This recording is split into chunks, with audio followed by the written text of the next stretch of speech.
প্রকৃতির রৌদ্র রূপের অন্যতম উদাহরণ আগ্নেয়গিরির লাভা ও দাবানল। ইতিহাস থেকে বর্তমান এবং ভবিষ্যতের সম্ভাবনা বিশ্লেষণ করলে দেখা যায় এই দুর্যোগগুলো মানুষের জীবনে অগণিত ক্ষতি ডেকে এনেছে। বিশেষ করে লস অ্যাঞ্জেলের দাবানলের ঘটনা পৃথিবীর জন্য এক ভয়াবহ সতর্কতা। মানব ইতিহাসের আগ্নেয়গিরির লাভা এবং দাবানল বারবার প্রকৃতির বিধ্বংসী শক্তির প্রমাণ দিয়েছে।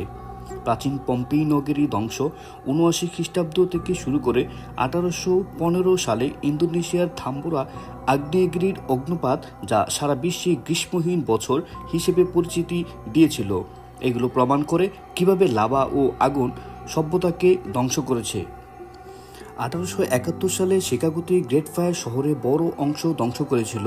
একইভাবে ২০১৮ সালে ক্যালিফোর্নিয়ার ক্যাম্প ফায়ার ছিল যুক্তরাষ্ট্রের ইতিহাসে সবচেয়ে ধ্বংসাত্মক দাবানল, যা হাজার হাজার বাড়িঘর ধ্বংস করে দিয়েছিল। লস অ্যাঞ্জেলেস সহ ক্যালিফোর্নিয়ার অঞ্চল দাবানলের জন্য একটি প্রধান ঝুঁকিপূর্ণ এলাকা। এখানে শুষ্ক আবহাওয়া, তীব্র তাপমাত্রা এবং বাতাসের কারণে দাবানল দ্রুত ছড়িয়ে পড়ে। ২০২০ সালে দ্য ববক্যাট ফায়ার লস অ্যাঞ্জেলেসের বৃহৎ অঞ্চল গ্রাস করেছিল, যেখানে প্রায় ১,১৫,০০০ জমি একর পুড়ে ছাই হয়ে গিয়েছিল। এই দাবানলের প্রভাব শুধুমাত্র স্থানীয় বাসিন্দাদের ক্ষতিগ্রস্ত করেনি, এতে আশেপাশের বন্যপ্রাণী এবং পরিবেশের উপর ভয়াবহ প্রভাব পড়েছে। বিষাক্ত ধোঁয়া মানুষের স্বাস্থ্য ঝুঁকি বাড়িয়েছে এবং বৈশ্বিক জলবায়ু পরিবর্তনের বিষয়টি আরও প্রকট করে তুলেছে। জলবায়ু পরিবর্তনের কারণে দাবানল ও আগ্নেয়গিরির অগ্নুৎপাত ঝুঁকি আরও বাড়ছে। পৃথিবীর তাপমাত্রা বৃদ্ধি, বন উজাড় এবং অনিয়ন্ত্রিত নগরায়ন ফলে দাবানলের মতো প্রাকৃতিক দুর্যোগ আরও ঘন ঘন হতে পারে। লস অ্যাঞ্জেলেসের মতো শহরগুলিতে যদি দ্রুত পদক্ষেপ না নেওয়া হয়, তবে ভবিষ্যৎ এসব অঞ্চল জীবনযাত্রা অস্থিতিশীল হয়ে পড়বে। আগ্নেয়গিরির লাভা ও দাবানল মানব জীবনে অসংখ্য ক্ষতি করে। মানুষের বসতি, ফসলি জমি, বন্যপ্রাণী এবং প্রাকৃতিক পরিবেশ ধ্বংস হয়।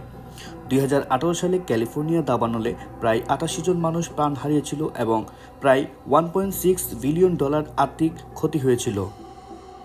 আগ্নেয়গিরির লাভা এবং দাবানল মানব সভ্যতার জন্য বড় একটি সতর্কতা। ইতিহাস আমাদের বলে দিয়েছে যে প্রকৃতির রৌদ্র রূপকে অগ্রাহ্য করা যায় না। লস অ্যাঞ্জেলেসের মতো বড় শহরগুলোতে সঠিক পরিকল্পনা এবং পদক্ষেপের মাধ্যমে ভবিষ্যৎ বিপর্যয় থেকে রক্ষা পাওয়াই এখন প্রধান চ্যালেঞ্জ। মানুষ আর প্রকৃতির এই লড়াইতে টিকে থাকতে হলে ভারসাম্য রক্ষা করা ছাড়া আর কোনো বিকল্প নেই। আমি ইস্তি বিদায় নিচ্ছি এবারের মতো। দেখা হবে নতুন কোনো ভিডিওতে, নতুন কোনো গল্পে।